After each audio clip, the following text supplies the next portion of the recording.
I like games every once in a while, and so I have some questions. The questions are going to be, is it political theater or progress? You ready?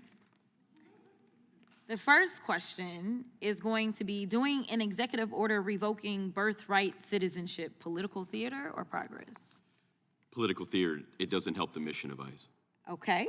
How about revoking student visas? It takes up the time of ICE officers and is political theater, and it takes away from the national security and public safety mission. How about bashing car windows of people with no criminal record? That's driven from quotas of arrests being driven by the White House.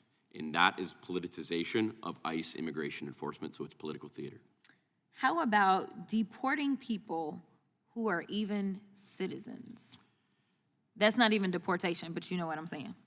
It's political theater, and I believe that this White House is getting the outcome, the reaction that they want and they desire.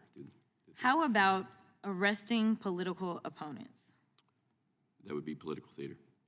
Yeah, so here's the deal. I know that you've been cut off a number of times as you have tried to give answers to various questions. Thank you so much for explaining that even this committee hearing is actually a bunch of political theater, because there's a lot of things that we could be talking about. We could be talking about the fact that we are currently in reconciliation, and while everyone else has been told to do things such as make sure that you take food out of people's mouths, make sure that you get rid of people's health care, make sure that you are harming our federal workers even more by making sure that the resources that they need to be able to do their job just kind of disappear. But at the same time, I think the way that Mr. Moskowitz figured it, it would be approximately $44,000 as it relates to a bonus for each ICE agent. Is that correct? It's incorrect. It was 42,000. Okay, my bad.